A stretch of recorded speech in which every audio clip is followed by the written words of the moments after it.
I think we're getting started.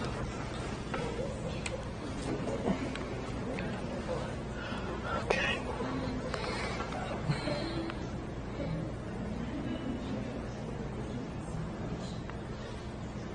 Where's the translator?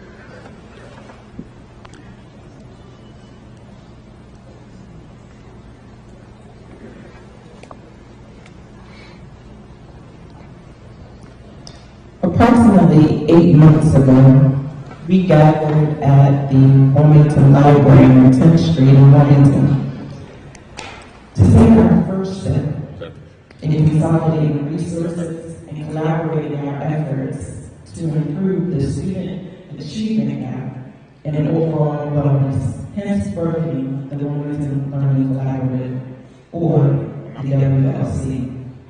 While the work of the Wilmington Learning Collaborative predates that occasion in November, we were clear that the Herculean charge before us would require investments from parents, students, educators, administrators, school board members, healthcare providers, advocates, taxpayers, facility workers, support staff, faith leaders, homeowners, investors, legislators, and our business community.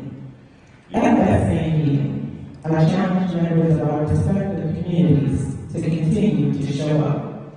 And for the last 8 months, many members of those respective communities continued to show up. Thank you for showing up tonight and for joining us in person and live on Facebook. We are streaming live from one of our elementary schools for an empowering and transformative evening as the Wilmington Learning Collaborative proudly presents the highly anticipated Town Hall Forum. This event marks a significant milestone in our journey toward educational excellence within the city of Wilmington. The Wilmington Learning Collaborative, a collaborative initiative spearheaded by the visionary leadership of Governor John Carney, unites the Brandywine, Christina, and Red Clay school districts with a shared vision of fostering achievement and positive outcomes in our local schools. This town hall forum serves as a momentous occasion where we will introduce the finalist candidate for the esteemed position of Executive Director. As we embark on this crucial step forward and realizing our goals, we invite you to witness the future of education in Wilmington. This evening promises to be enlightening and inspiring with the opportunity to engage in meaningful dialogue and witness the vision and expertise of our finalists and candidates. The Executive Director's leadership will undoubtedly shape the future of our collaborative efforts, driving progress and propelling our schools towards greatness.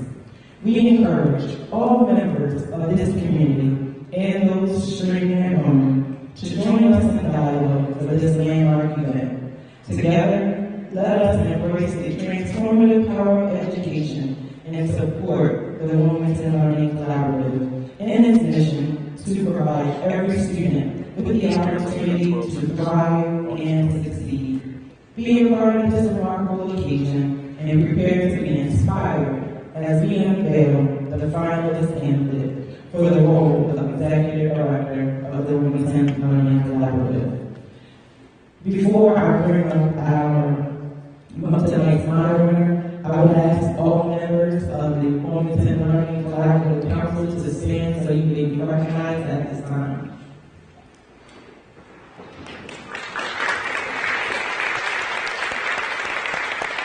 As you may be aware, our council are representatives of the school board, they are representing parent councils, they are representing our respective communities, and that we were very intentional about doing that. At this time, I'd like to introduce you to tonight's moderator, Dr. Shelley Bowser, one of our project managers and education from Delaware State University.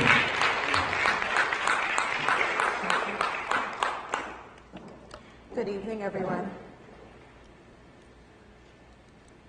Good evening, everyone, and welcome to the Wilmington Learning Collaborative's Public Forum as part of a process for the search for the Executive Director.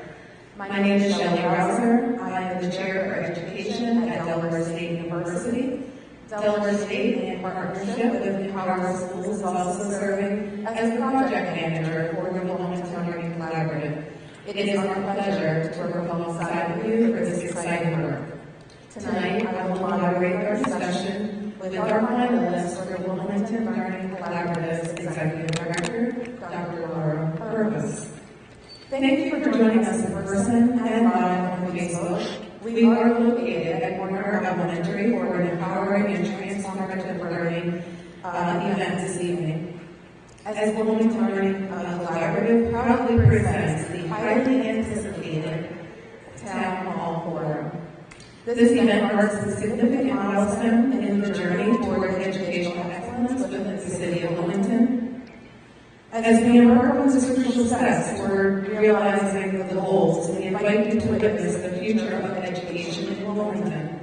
The evening promises to be enlightening and inspiring, with the opportunity to engage in meaningful dialogue and witness the vision and expertise of the finalist candidate.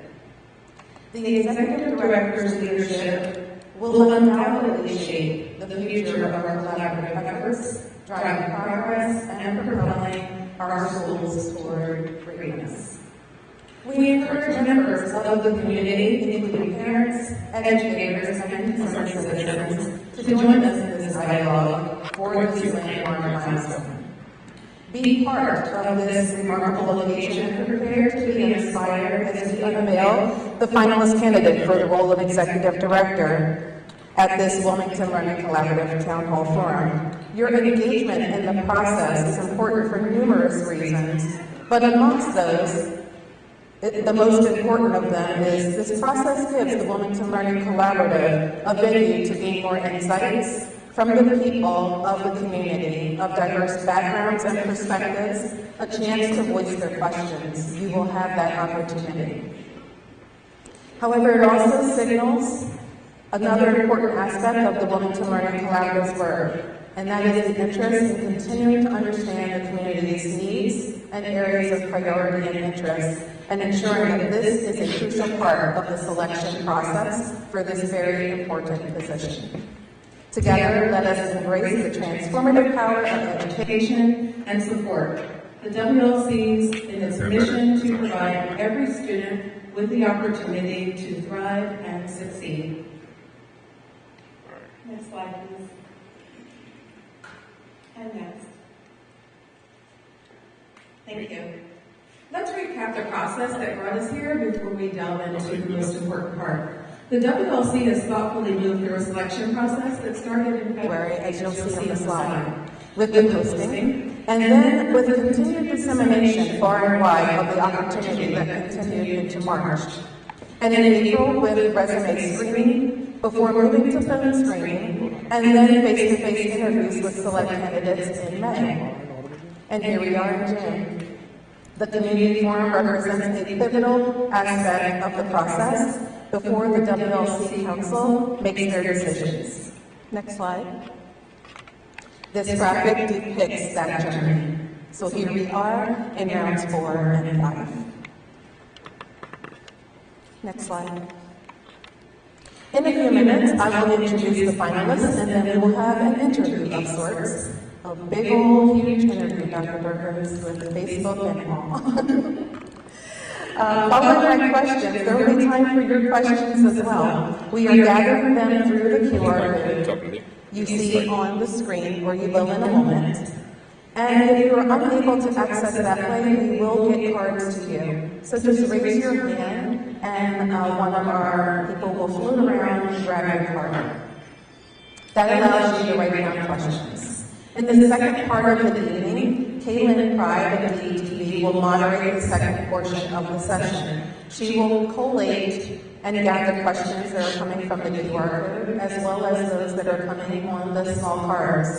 And we will have a portion to make sure your questions are addressed. We will wrap our evening with words from Dr. Donald Hutton, who is Vice President of the Wilmington Learning Collaborative Council. So, let me share a bit about Dr. Burgos' bio before I have her come up here and we get ready for this party. Dr. Burgos is a career educator whose journey spans the public, nonprofit, and private sectors in education. She most recently served in the education research space, activating networks of schools around the country to co-design research projects in partnership with the ed tech community. Prior to this, she served as the director with Youth Investment Partners, formerly Venture Philanthropy Partners, where her work focused on leading multi-year investments in cross-sector initiatives focused on improving education and health outcomes for marginalized communities. She also served the organization in a consultant capacity, supporting their racial equity work.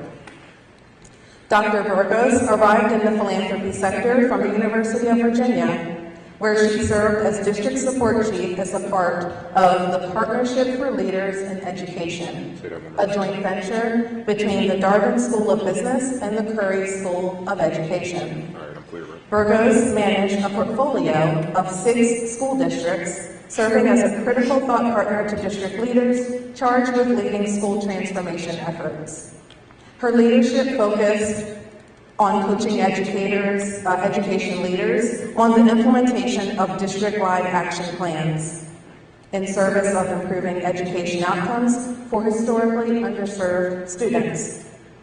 Prior to joining UVA, Dr. Burgos completed a year-long doctoral residency at the University of Washington Center for Educational Leadership. It's a nonprofit service arm of the university dedicated to eliminating educational inequities through developing the instructional leadership capacity of school and district leaders. During her residency, she conducted a deep analysis of the organization's capacity to meet the needs of future education leaders. Her work resulted in a set of recommendations the organization has incorporated into their strategic renewal efforts. Dr. Burgos has served as a public charter school principal, elementary school teacher, and nonprofit leader. She has spent 14 years in the early stages of her journey, working to improve outcomes for students throughout New York City, including serving on the founding administrative team of a public charter school and partnering with national corporations, and providing apprenticeship experiences to public middle school students. Dr. Burgos holds a bachelor's degree from Penn State University, a master's degree from Brooklyn College, and a doctorate in education leadership from Harvard University. When colleagues describe Dr. Burgos, they have said, Laura is relentless in her pursuit of education equity. Her deep knowledge of the challenges and assets of underserved communities, coupled with her sense of urgency in raising expectations and outcomes for her children, make her a powerful and inspirational leader.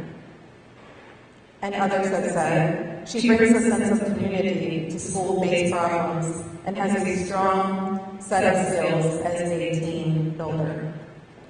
So, with that, I would like to introduce Dr. Laura Burgos, and let's meet at the chairs.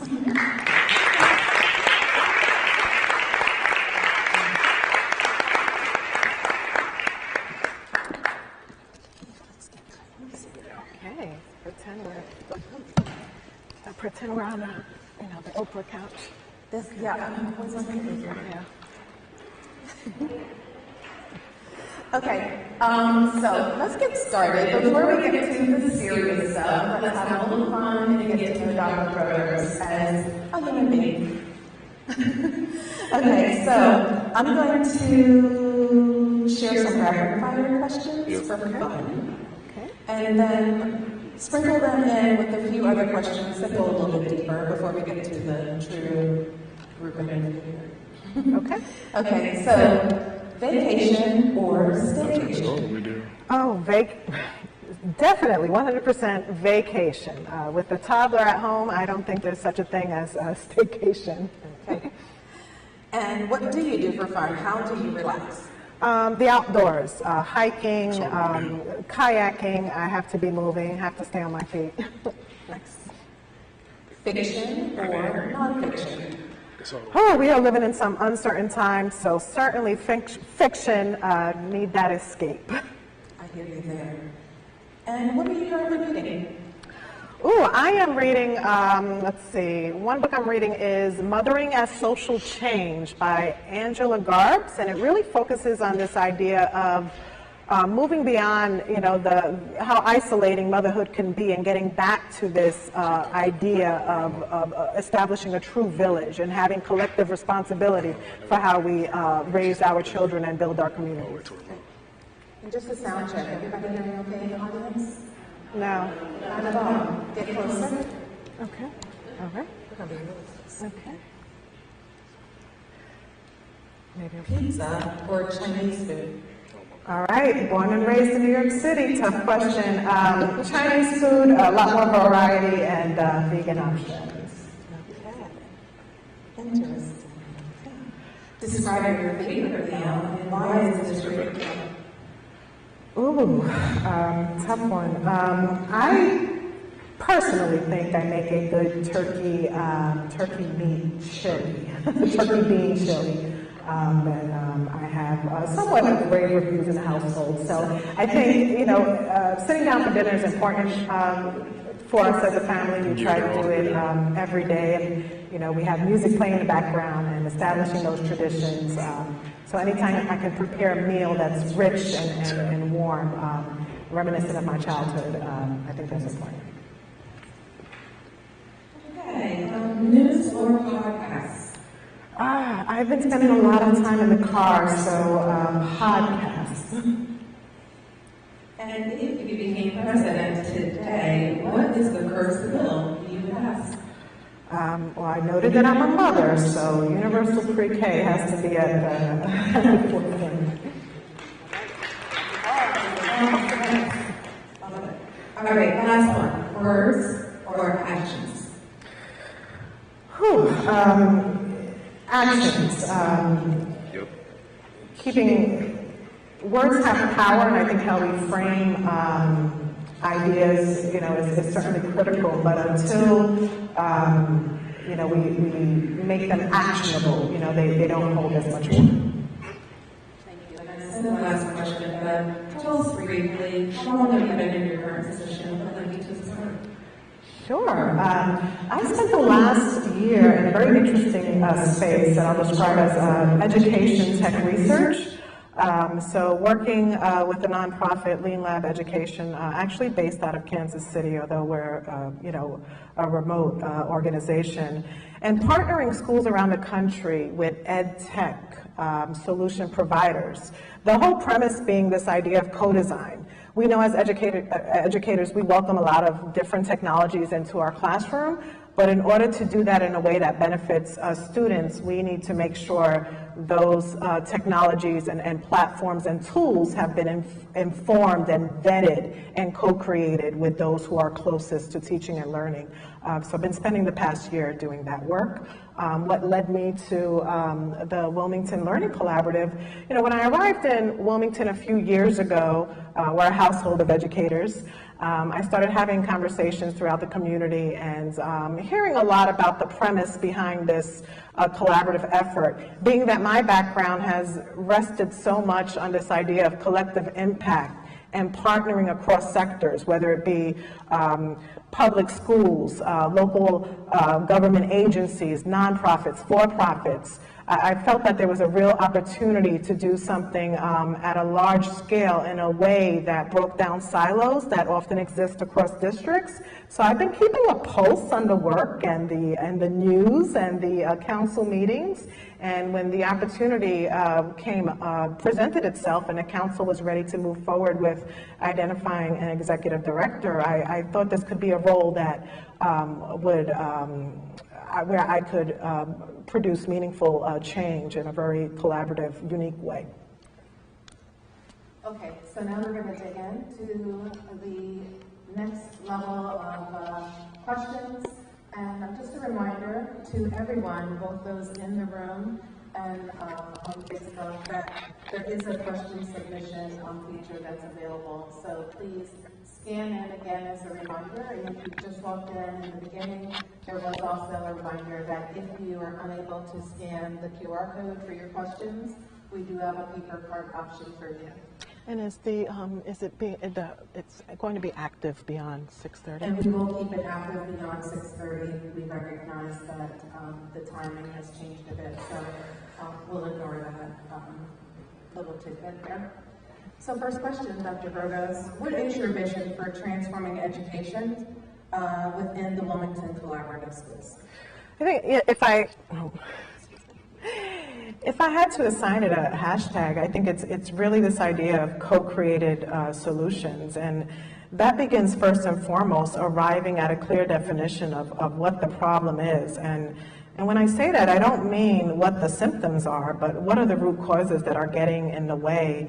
What is that gap between what we're experiencing when it comes to student achievement and community culture versus where we want to be aspirationally? And I think if we can work together across 9 schools, very intentionally, very strategically, to arrive at some clear definitions around what is happening, why, and what it may take to change the narrative, then we can really get busy with the necessary design work to start moving change forward. And when I say change, I do want to acknowledge that it's a process, and the pace of change doesn't always align with what we want to see immediately. And I think we have an opportunity to really identify 2 or 3 strategic priorities for the year ahead, where we can test out and pilot some solutions in our respective schools and do it in a way that's where there's some cohesion and some continuity across our efforts. Thank you so much. And I love that piece about hashtag co-created solutions. And along those lines, what do you see as the most significant opportunity for the WLC? And then along the same lines, what do you see as the most significant challenge? Yeah. I think the most significant opportunity we have is to redefine how we create change from the ground up. Redefine this idea of teacher leadership and teacher empowerment. We know the staff in our schools who are closest to the work, our teachers, our families, our paraprofessionals, and I think we have a real opportunity to really shape and leverage the voices and the expertise that already exists.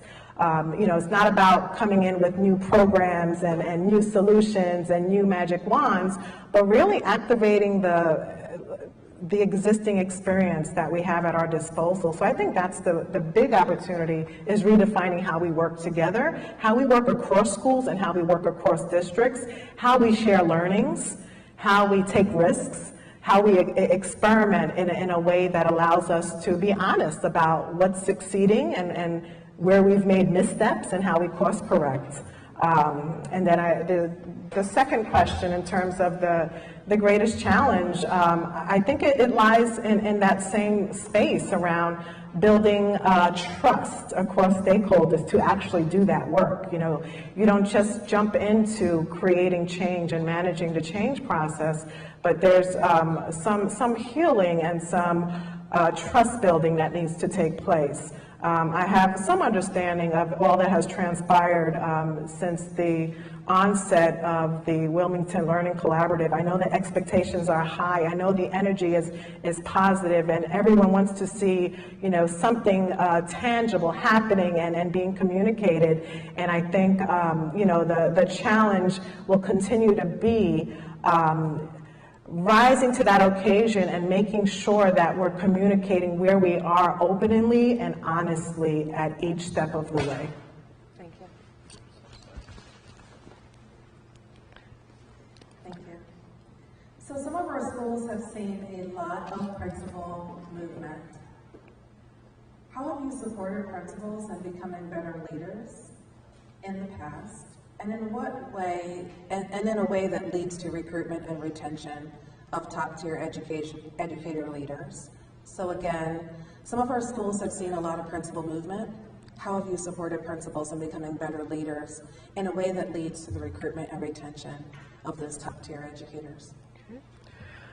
Two thoughts. One, I've always been a firm believer in creating networked communities when it comes to school leadership. As a former principal, I know how isolating it can be. You know, you have your peers, you may gather at your district meetings, but when you go back to your schools, it can often feel very isolating. And I think it's important to create structured spaces for principals to not only share lessons and share strategies, but give each other feedback and join each other in conducting walkthroughs and, you know, sitting in on each other's leadership team meetings and being able to mentor and lend insights.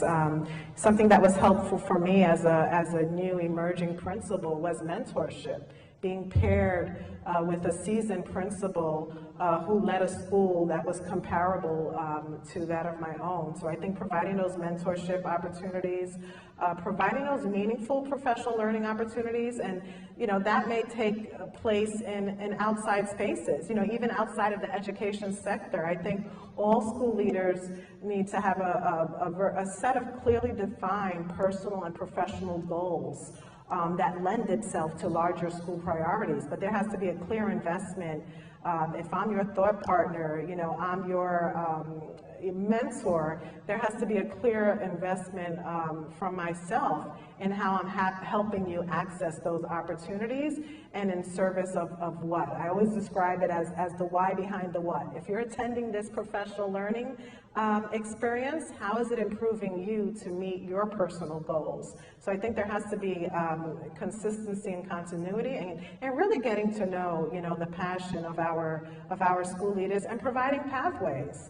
You know, there are certainly pathways beyond the principalship, and making sure that we're preparing our school leaders for what's next. And that doesn't always mean district leadership. That may mean opportunities in a nonprofit space, in the business sector, in the political domain. So I think always keeping an eye out for what those pathways may be. And in terms of recruitment and retention, it starts from the very, you know, beginning. How are we developing the next generation of school leaders? And that starts by identifying, you know, our classroom educators and providing clear, authentic internship and externship experiences that can, in service of developing the next generation of leaders. Thank you very much. And your response brings us to another really important question. So there's been a significant investment of time, of talent, of resources, of other kinds to this effort. So if you could talk a bit about how you determine and manage a budget, and specifically if you could tell us also a bit about how you'll ensure that these early investments lead to sustainability of this good work. Yeah.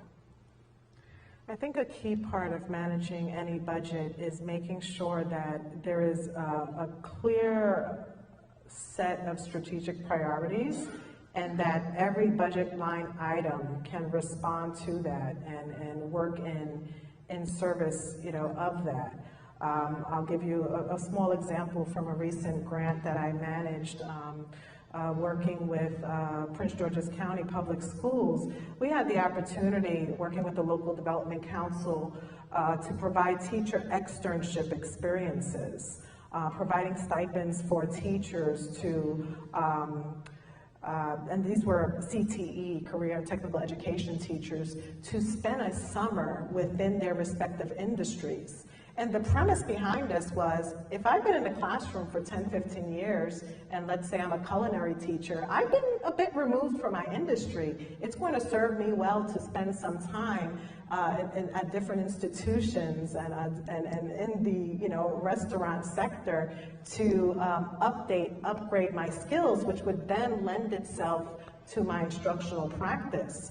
So as we're thinking about, you know, how we as we were considering how to deploy this grant, it had to be in service of the strategic priority of enhancing instructional practice and making sure we were offering our high school students relevant and real-time knowledge and experience that was current, right, and not outdated. So making sure that we aligned those stipends and how we were supporting educators throughout the summer in a way that would produce those instructional outcomes that we wanted to see. So I think it's very important to have a clear narrative around every dollar amount. If we're trying to improve reading instruction, for X grade, what about our budget, tells us that that's a priority. So I think having a clear understanding of what those priorities are and what the tools, the people resources it will take to make it happen, and then what are the specific dollar amounts that need to be accounted for. Thanks so much. So let's talk about support for our educators a bit. And you talked about professional development earlier and the importance of the why behind the what for you and when planning. How do you plan to support educator professional development? You've already addressed the retention piece, but can you speak a little bit more about how you plan to support educator professional development? I think it begins with goal setting, and I think what is often absent from educator practice is having those clear goals, not just around student outcomes, but performance outcomes for ourselves as individual educators. And if we're clear on, for each educator that is in our charge, the areas of improvement and the aspirational goals, then we're able to design and tailor very individual professional learning experiences, and moving away from that idea of one session fits all, right? We're going to lead these 2 sessions and everyone will attend, or we're going to bring in an outside entity to deliver a session on let's say cultural responsive teaching practice, but not connecting that to the change we want to see in the classroom. So I think there needs to be a clear continuum between what is the change we want to see around teaching and learning, what is the skill set needed to drive that, and then where are the gaps, and how do we invest in, purchase, identify providers who can step in and provide that. And when I say we, I think there's an important part there. It's not myself, it's not school administrators, it's not the council, but it's a collective we. This has to be driven by those within the classroom. Our educators know what they need, they know what they want, and it's a voice that needs to inform what types of professional development are invested in and how they're delivered. Thank you. So there are sometimes concerns expressed by educators that some of these types of initiatives can threaten job security. How do you respond to this? I think it's a valid, certainly a valid concern. We live in a space where there's so much change. There's leadership turnover, priorities shift at the state level, at the local level, and it's a real concern. I think what for me is most critical about the Wilmington Learning Collaborative is that it lives in the school community. It cannot live solely across a council that's going to continue to evolve and change members, but it has to be deeply embedded into school culture. And I think in terms of job security, I think the way we message this narrative of this is a collective impact effort. This is not a replacement effort. This is working in service of existing efforts, and we can't lose sight of that. This is not something that's going to overhaul what's already happening, but this is something that's going to enhance your efforts in a way that's very structured, very collaborative, very honest, with built-in opportunities for feedback, and I think very responsive. For those of us familiar with the PDSA cycle, plan, do, study, act. If we can build that into our culture where we collectively plan, we pilot solutions, we study what the outcomes, and then we go back and decide what needs to, change, or what we need to accelerate, or what we need to scale. I think that it's a lot there's so much power to my earlier point about when you asked words or actions. It was a tough question because there's so much power in language, and sometimes the framing of something, how it's messaged, how the story is told, is where the power lies in creating that momentum to support it. Thank you. Teacher leader teams, we know, are such an important aspect of this work. Tell me a bit more about your experience with teacher leader teams and how have you seen them move schools? Yeah. This really builds on the lovely conversation I had during lunch with a group of about 25, 30 educators earlier today. And this is one of the questions we discussed around when it comes to the ELTs, the educator leadership teams. How do we avoid working in silos? If we're going to have 9 on-site teams, how do we create a space where everyone is in communication with one another? We're learning. We're truly a rich learning community. And it brings me back to my work with schools around the country and professional learning communities. And I think one thing I learned early on is that we have to have a shared definition of what a learning community is. So in this case, we need to arrive at a shared definition of what an educator leadership team looks like. How does it function? How do we design? What is the decision-making structures? And I think that's the first piece, making sure that we collectively come to the table and say, this is what we want it to look like. This is what it may currently look like at my school. This is what it looks like at your school. Can we agree upon 3 to 4 attributes, those must-haves? And then, of course, every school has its own identity and own culture and set of norms. You'll put your own spin on it. But I think we have to arrive at a place where there are some non-negotiables. This is how we're going to communicate across schools. This is the frequency of the communication cadence. This is how we're going to share resources. This is where those resources are going to live. I think if we can agree on the purpose of the the educator leadership teams and our operating norms, that's going to be a powerful start because it allows for cohesion. We're speaking the same language in service of arriving to the same destination. Thank you so much. So let's talk about supporting our students, the reason for this. And this is a multi-layered question. So if you could talk about your approach to improving student outcomes while you're also supporting the whole student, and just give examples of resources, programs that you may consider as we're working to improve students' outcomes, overall outcomes, that is. Okay.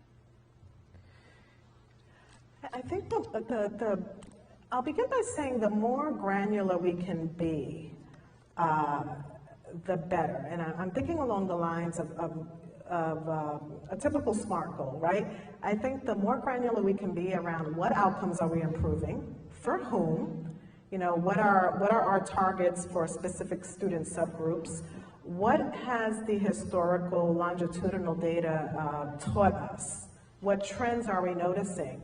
I think we often take data, at face value, or we're looking at data for the year, and we forget about the importance of conducting longitudinal analyses and really disaggregating student data. So I think first and foremost, improving student outcomes requires us disaggregating student data and understanding what are the performance, what is the performance narrative for our different student subgroups. In terms of resources, a number of course, reading and math programs, but I'm actually going to take it in another direction, and I'm dipping back into my conversation from this morning around the climate and culture in our buildings and wanting to strengthen student and teacher relationships. One tool that I've worked with this year is actually a platform called Along, A-L-O-N-G. It's actually a free platform that supports students and teachers in building meaningful relationships. It's a platform where a teacher will post a video asking students a question. For example, what is something that you value? Why do you value this particular thing? The teacher will then pose his or her response and message it out to all the students. Students are able to log into their devices and receive this video snippet from their teachers. And then they have a choice, they have an option. They're able to respond through posting a video message of their own, or maybe they're not comfortable with that. Perhaps I just want to send a text through this safe and secure platform, not social media. Or perhaps I want to send an audio clip without video. And then this messaging actually is transferred from the student back to the teacher. So if I'm a teacher opening up my platform, I'm looking at my 25, 30 students and getting an idea of what students are thinking. I'm getting a little bit closer to understanding what their aspirations are, what they care about, and it creates this dialogue, especially for those students who may not feel that sense of connectedness to their teachers. And I bring that up, even though it's not, some may argue, well, this is not academically focused, but it's the foundation of improving student achievement. So much of that rests in how we build strong relationships, trusting relationships, relevant relationships in the classroom. So I'll plug that tool because I think it's something that's free, accessible, like many resources that are out there that requires a very low lift, yet a high yield and rewarding outcome. So you're a resident of Wilmington. Could you speak about what you know about the Wilmington community? And when you think of your definition of family engagement, how do you plan to support and advocate and engage with the families of the WLC? I've been here just shy of 2 years, and one thing I've learned, and I think it's been echoed today, is that the Wilmington community is tight-knit, it's resourceful, it's easy to access, meaning that even as a newcomer, I was able to tap in with a number of leaders by conducting simple, cold call outreach. It is a warm and welcoming community. In my opinion, it's also a community with deep roots, lots of historical context, and we have folks who have been here for generations. And I think that presents, for me as a new resident, as a potentially incoming education leader, it presents both an opportunity and a challenge, right? An opportunity in that I have this rich, robust set of people resources, that span many sectors and span many different jurisdictions. And then, of course, the challenge of working very quickly to leverage those assets and identify those starting points. Thank you. How do you ensure your work is grounded and centered on equity? Through candid dialogue. We cannot discuss the challenges that we're facing in our schools today without discussing history, without discussing historically what created some of what we're seeing today. So I think it's very important to spend the time with our teams doing the journey mapping, walking through our own understanding of racial equity and how it has informed and shaped our personal lives. Something I do with any new team is that racial journey mapping. How has your identity shaped or been shaped by your experiences? How does it inform your work? And I think affirming the many layers of our intersectionality is critical to this work. You cannot discuss education without discussing racial equity, without understanding the disparities that exist and acknowledging the root causes. You're doing fantastic. And just a few questions to go before we turn to the audience. As the potential first executive director of the Wilmington Learning Collaborative, you will be the face and voice of this endeavor. How will you ensure the buy-in you need from the community? How will you ensure the buy-in that you need from the community and beyond? And what would you say to someone who does not believe in the collaborative? this picks up from where we left off this morning.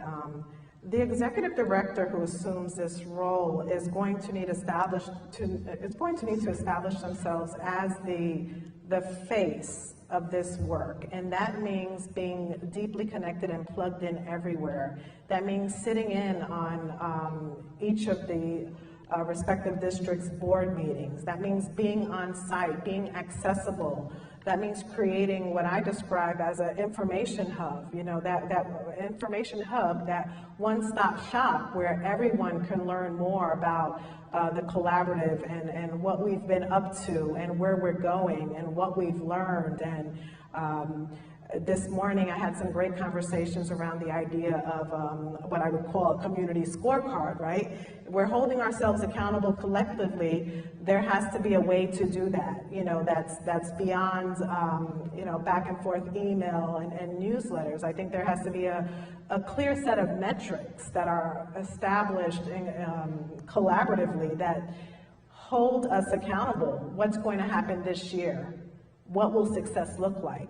What will happen if we're not successful? How are we going to rate ourselves? And how transparent are we going to be? If we're able to create, and I'm using the language community scorecard, as a placeholder, but if we're going to be transparent about our successes and failures, there needs to be a standard way in which to capture this, in which to share this publicly, and where this can live so that everyone is on the same page with our direction. The second question was for someone who is not quite bought in.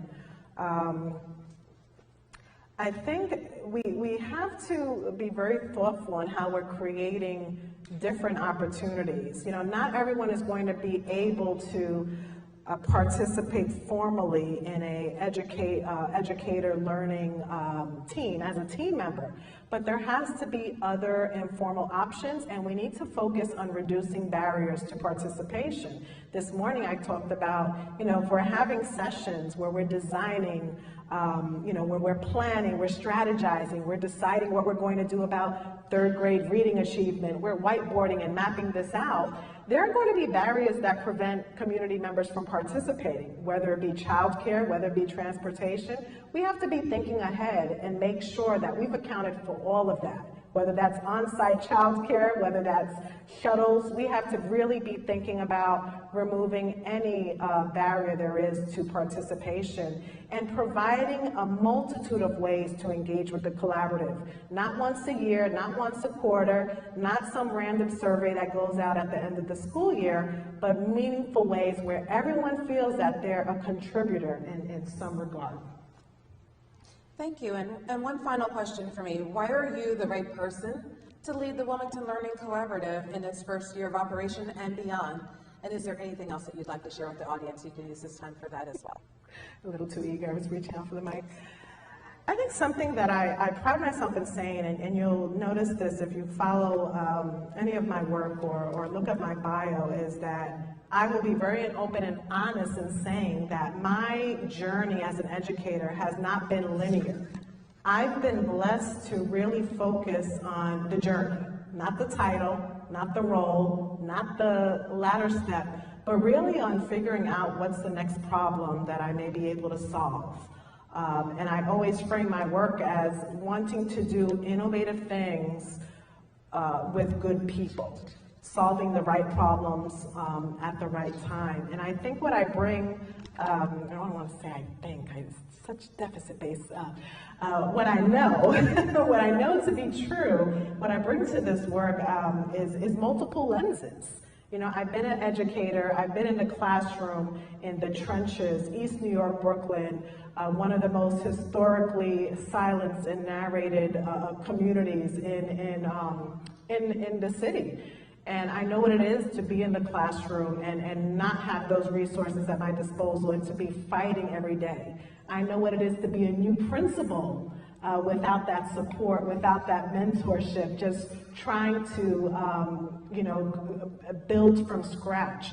I know what it is to be in a nonprofit space trying to bring different entities together. I know what it is to be a funder, making those tough decisions around where I want to invest the resources. So I think what I bring to the role is breadth and a deep belief in achieving equity through intentional collective action. Thank you so much. And now we're going to turn things over to Kaylin Pride, who has been following the questions that are coming in via the QR code. And from you in the audience, if you haven't had a chance to get your card, you have a last opportunity to raise your hand and we'll make our way to you. And Kaylin, what questions do you have?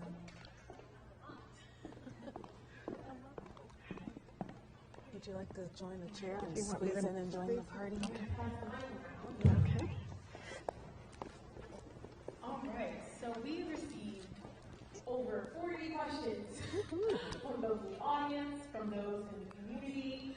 So we have a lot of discussing to do. Okay. Our first few questions come from the Metropolitan Wilmington Urban League's Equity and Education Committee.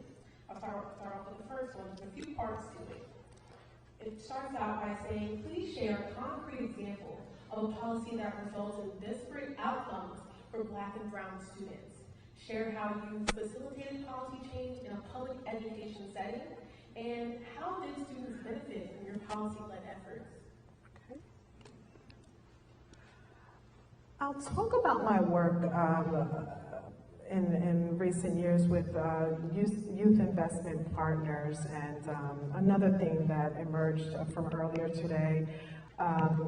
We made some meaningful, critical investments, and when I say investments, both financially and both as thought partners, as content experts, in creating a teacher residency model that invested in our paraprofessionals in specific areas throughout the city.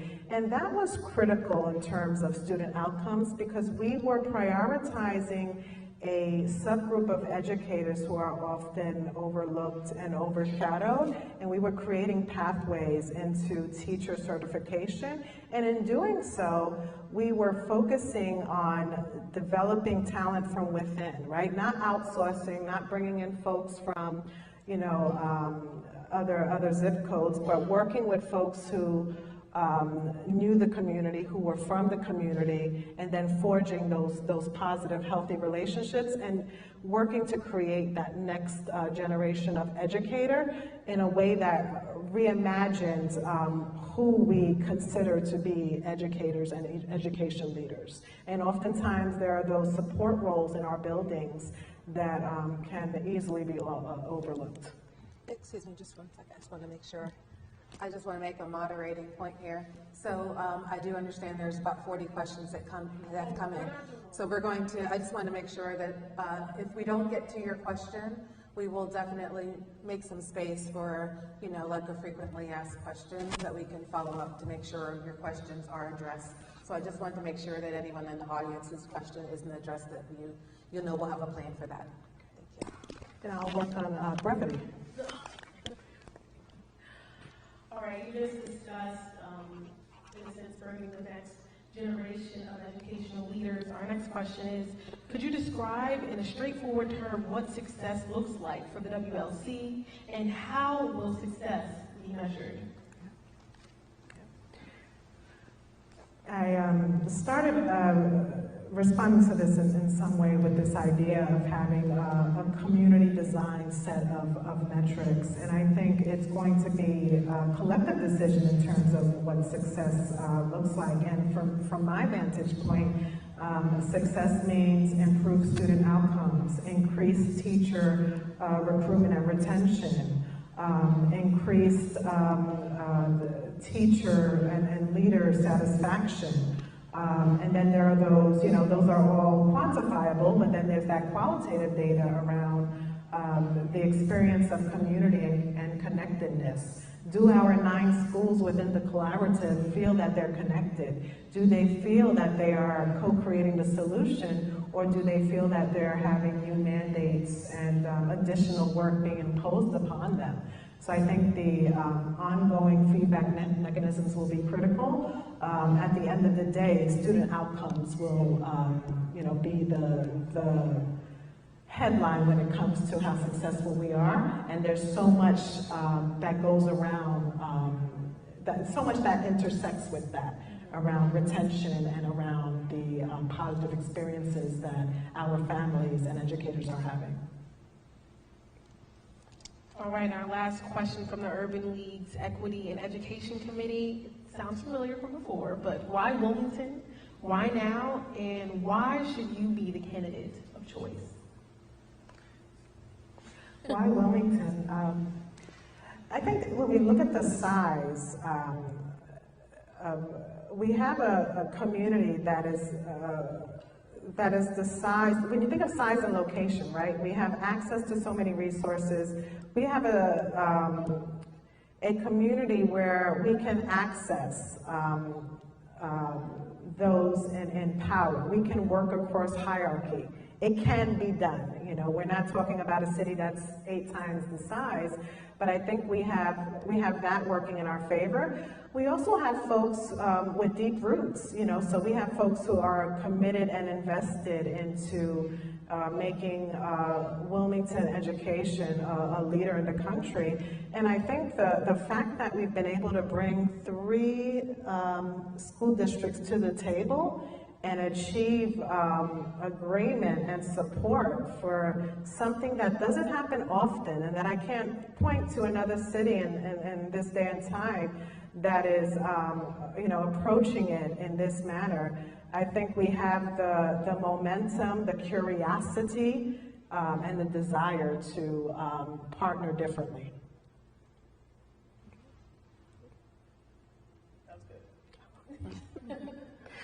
All right, moving on. Now we have a few questions from some community leaders. The first one is, can you provide a brief, high-level overview of how you intend to address the student achievement gap? Very important question.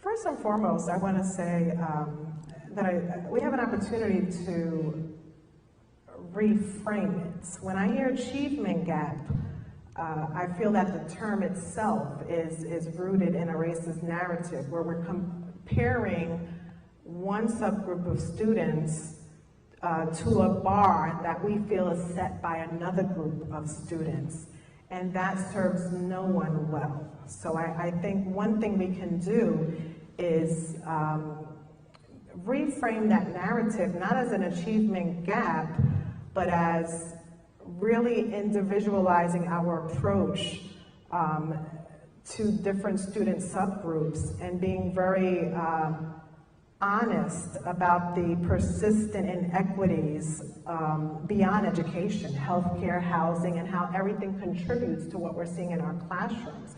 So I think if we provide professional development to current and incoming educators and education leaders that paints a broader picture around how we arrived at what we're seeing right now, we move away from this idea that success for X student is if you can perform as Y student is performing.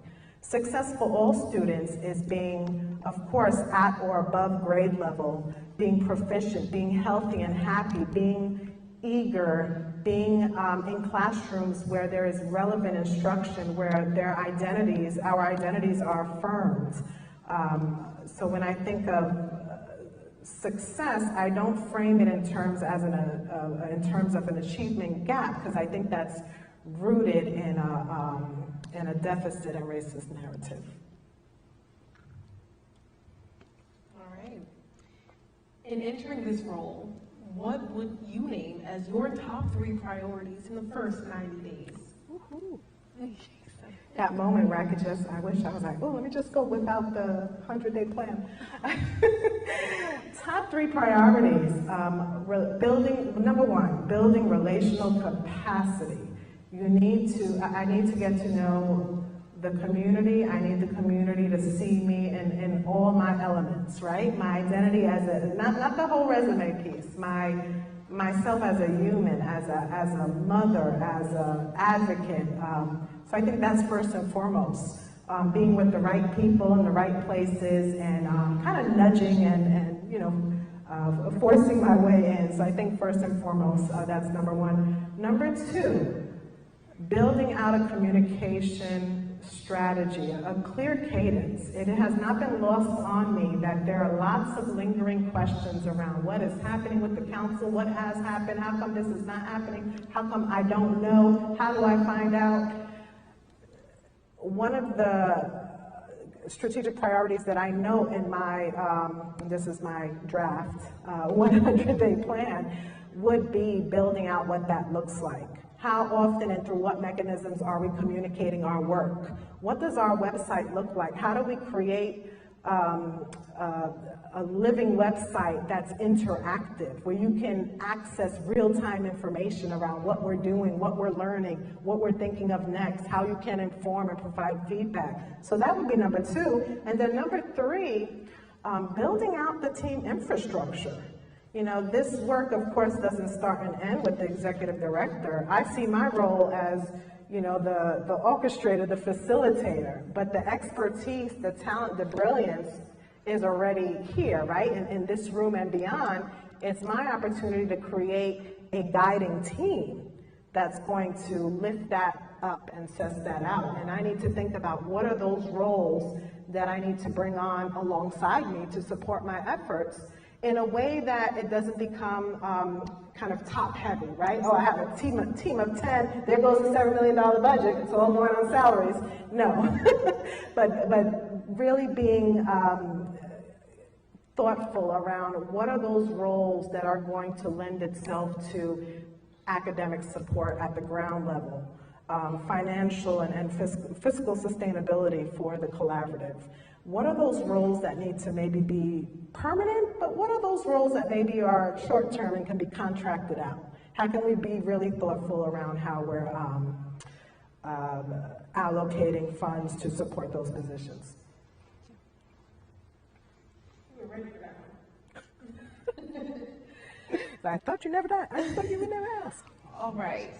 How will you ensure that the Hispanic community is engaged in this work? How will you provide relevant and differentiated support for students, staff, and families for this community? Well, as a proud Puerto Rican, a proud Afro-Latina, a proud Boricua, I certainly, it's a community that's near and dear to my heart. And knowing the multi-layers and how diverse the Latino community is. It is not a monolithic community. There are so many different identities and so many different subgroups underneath that umbrella. You know, it will be my charge to really dig deep into the growing community, the trends, and what the aspirations are for increasing power and access for that particular community. All right, those were all the questions from our community leaders. Now we're going to turn to some questions from some students who are both in the audience, and also watching via Facebook Live. Your first question is, how will you provide more support for our families? How do you approach supporting students' families' basic needs? It's such a necessary question that is far more deserving of a high-level answer, right? And I think, you know, I want to stray away from giving a generic answer. I think it's important to think about what our families envision for their children and for their school. What do they want their role to be? We spend a lot of time telling families what they need to do, how we want them to participate. And I think we need to, again, getting back to this idea of co-designing what is the ideal relationship. How do families want to be engaged? And what are those barriers preventing engagement? What do we need to remove? Is it that historical trauma that I was talking about earlier today? For many of us, myself included, we didn't have, some of us did not have positive K-12 academic experiences. I know my parents didn't. I know I can speak to some of my experiences that weren't, affirming. And I think that also provides a barrier where it becomes overwhelming and intimidating to step forth in your child's school and advocate for your child. So I think we owe a responsibility to support parents in designing their vision for how they want to engage and for not defining it in one way. Just because you're not able to attend the teacher conference does not mean you're not an engaged parent. What are the many different ways that we can provide so that everyone is able to define engagement in a way that makes sense and is meaningful to their family? And our last student question is, how will you help students who need help but are too afraid to ask? I myself was one of those students who was very introverted. There was a lot going on at home, a lot going on in my own world that wasn't always able to convey, and there wasn't always those trusted relationships at school. So I think we need to be very creative in how we're providing students safe spaces. I think both group therapy, both teletherapy need to become more and more of the standard norm and not the nice to have. And we need to really think about how we're creating those spaces where students can be authentic, where students can provide anonymous feedback, where students can really bring out all the elements of their identity and find that community. So hosting and designing affinity groups, letting students lead and define the resources needed for those affinity groups, connecting those affinity groups across schools will be important, and making sure we're starting in the early years. High school is too late to think about affirming students' identity and providing safe spaces and providing mental health supports. That needs to begin from the onset, and we need to be more innovative and cutting edge in considering what we can bring in, what can we pilot, who do we begin with, and not putting anything off the table until we collectively give it a chance to work. That was a very important question. And now moving on from our student-led questions to our parent questions. I guess with some mom and dads here. All right, recognizing that parents have jobs and other responsibilities at all times of the day, how will you ensure all parents have a voice moving forward? As a parent, as a teacher, as a school leader, as someone who has worked with schools around the country, there's always that cringe when I see that flyer or that messaging goes out, going out, hey, parent learning opportunity, tomorrow night, 6 p.m., or, Wednesday morning, 9 a.m. Okay, who determined that was the best time? Did we poll, did we survey parents? Did we get an idea of all the particular modes of communication we can exercise? Something very creative I saw, especially during the health crisis, were early learning centers creating short snippet videos on teaching strategies that were then posted on websites so that parents could kind of replay these mini lessons, and then providing kind of the tangible tools that can be picked up or delivered to the home that parents can use to drive these lessons forward. So I think we need to be very creative in how we're defining engagement. It doesn't always mean physical presence. It could be creating something at home. I remember as a teacher bringing in my students' parents who were, I'm dating myself now, token booth clerks, right? Subway token booth clerks, bringing them in to teach students how to read a subway map, and finding different creative ways that span beyond your attendance, at the bake sale. All right, so we've heard from the Urban League, we've heard from parents and students and community leaders, and now we're hearing from our educators. Yay. Yes. All right, first question. How will you provide support in regards to the dire situation of teacher retention?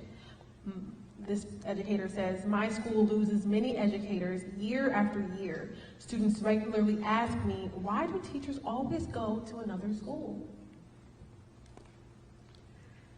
There's no quick fix solution. We know it's something that is impeding the sector across the country, every city, every district. These are more kind of long-term building blocks than, hey, we can solve this next week.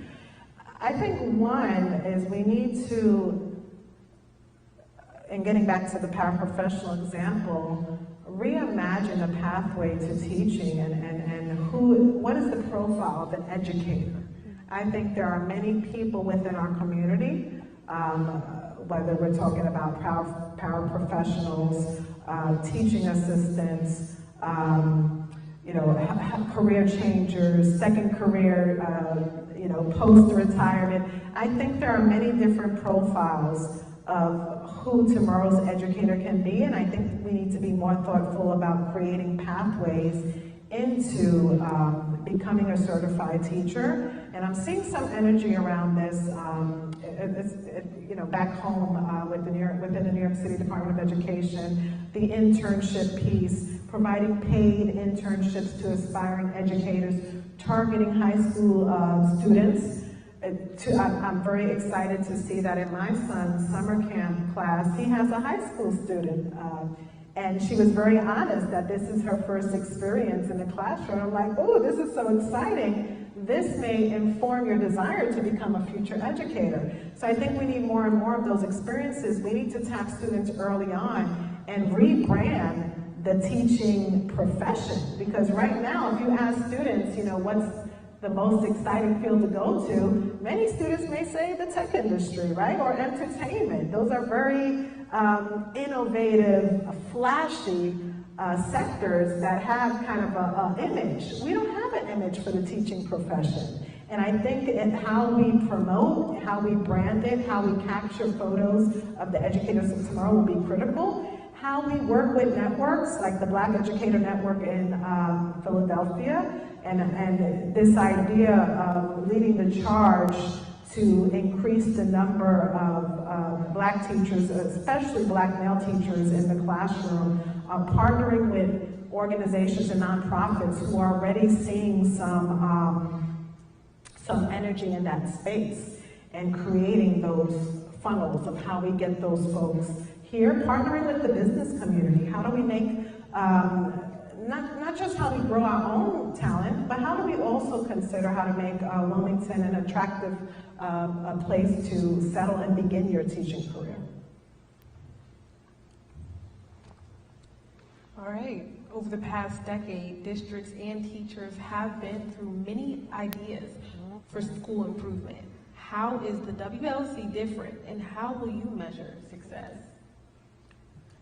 What's different about the WLC is that we have investment from multiple stakeholder groups. We're talking about 3 individual systems. We're talking about working across hierarchy. We have student leadership. We have teacher leadership. We have education leader support. So I think the key to the success of this initiative and what's going to make the difference is that the solutions and the implementation efforts are going to be born at the school level from the school community. This is not going to be something top down, and this is something that's going to live across the 9 schools with investment from many different stakeholder groups. This is not something that is going to be solely held at the state or district level and then trickle down. But hopefully over time, it's going to certainly be something that is born from the ground and that works not only across hierarchy, but across systems. Moving on, what is your experience with operating in conjunction with a CBA and teacher union? Well, given that my home district has one of the strongest unions in the nation, I think I would say one thing I learned is building that relationship before there's a crisis, right? We often, begin conversations when there's an urgent matter, and I think making those investments early on, working closely with union leaders, understanding priorities, understanding concerns, and addressing them, and making sure there's an active, actionable plan to continue to respond is going to be critical. As a principal who has had to have, tough conversations from everything around, staff performance to, injuries to liabilities to, some of those legal matters that are very challenging for our school leaders and educators on a day-to-day basis. The one thing I've learned is to make sure we're making those deposits early. And when I say deposit, I look at, relationship building in a matter of deposits and withdrawals, right? So you have to continue making those positive deposits and investments before you start tapping in and making those withdrawals. And often in times of disagreement and crisis, we start making all those withdrawals, but there were no deposits. And that's how, we hinder trust. Well, speaking of trust, we're boiling it down to our last 3 questions, but how will you build trust amongst all WLC stakeholders?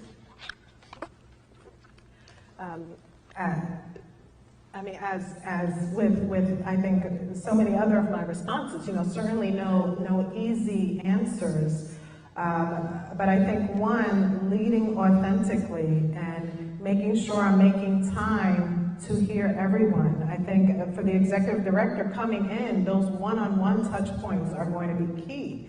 Only so much can transpire within a council meeting. You need to make those investments to be on the ground with those that you support.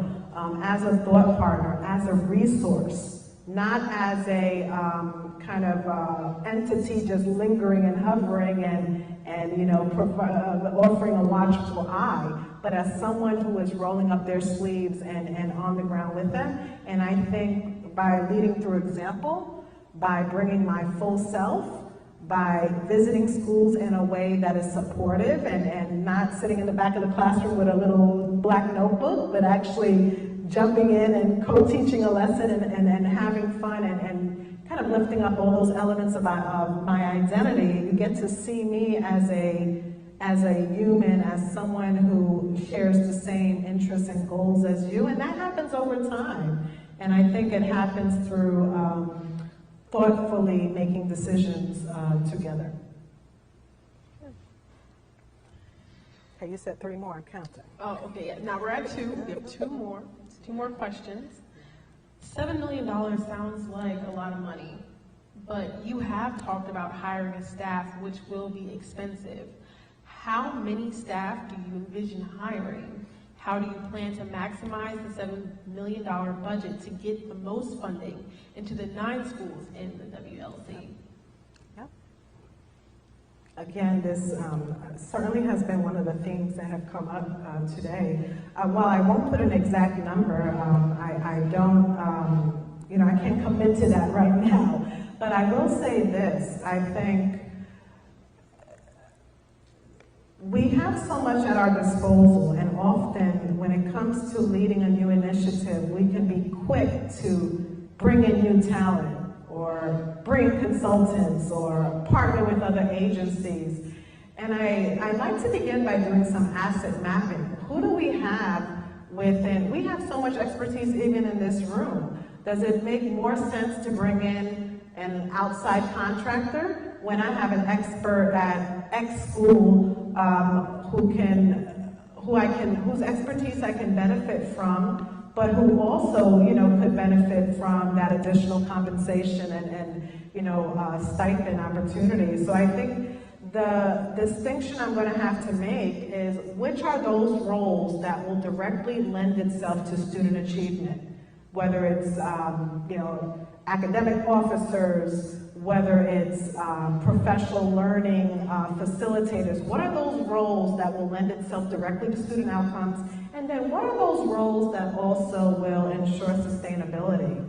And which of those roles need to be full salary roles? Which of those roles can be part-time or contracted roles? So I think it's going to be kind of this creative approach to leveraging what we already have and only bringing in from the outside what is absolutely necessary and being able to explain and advocate that using data.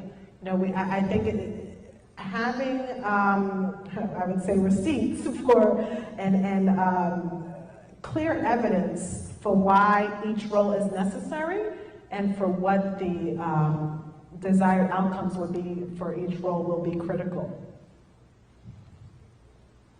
All right, our final question, I know you're counting. Our final question for the evening is, what is your vision for the assurance of least restrictive learning opportunities for neurodiverse students receiving special education services? My vision is that when we think about how we're structuring our educator leadership teams, we need to make sure that this voice is represented, that we're representing teachers who are working closely with our student populations and understanding the environments that are needed to support their success, and being very critical in providing the resources needed to hire the necessary staff to promote the expansion of LRE environments. But again, making sure that it's being informed by families, by students, and by the educators working closely, most closely with our students. All right, well, that wraps up our question and answer portion from our audience members and from those who are watching. Dr. Burgos, you've been in the hot seat for a good minute now. But you have literally. Yes, you have. It is hot on the stage for those who don't know. But you've answered the questions with great transparency and eloquence. So thank you so much. And I'd like to turn it over now to the president of the WLC. Correct? I think Vice President Or Donald Patton. Or Vice President Donald Patton. Thank you. Vice Chair. Vice Chair. Thank you so much. Let's give all of them a nice round of applause. So I just want to thank a few people before I tell you what the next steps are. I'd like to start off by thanking Dr. or Darrell Reed,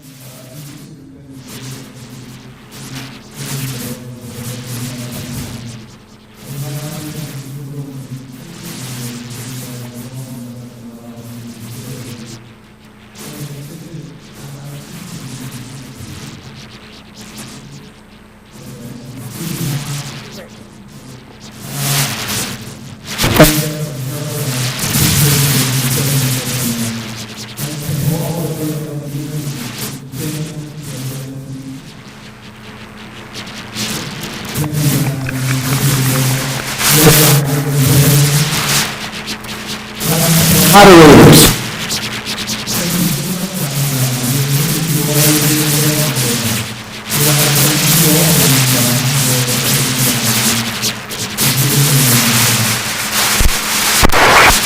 The next person, this is the Burgos who came at around, I got there at 10, so you were there before I was, so you were there to about 1, communicating, sharing, any questions?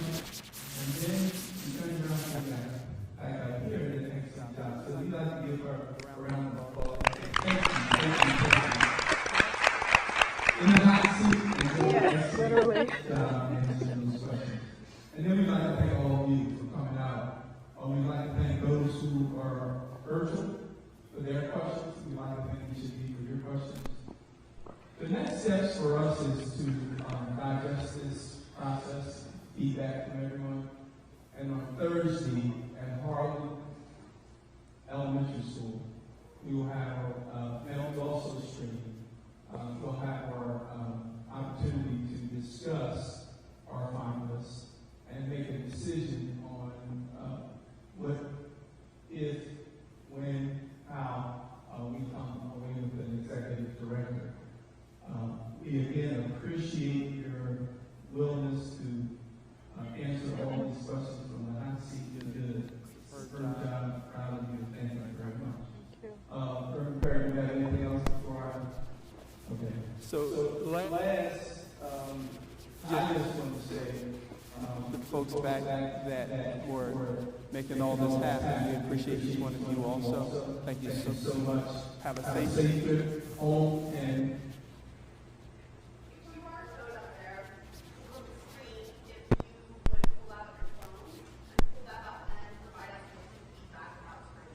so there's a QR code in the back on the screen. If you would take a picture of that, and give us feedback. part of what we're going to do on Thursday is really have deep conversations about feedback from the audience and from those who are live streaming. So that we are not making any decisions in the back and that we're really actually getting input. I think I'll be a little bit missed to not just clarify. We did have plans for 2 candidates, the 1 candidate backed out. so we had this wonderful, intelligent, Right? Energetic. motivated Dr. Burgess. So we thank you again. Thank you very much. Have a good night. Thank you.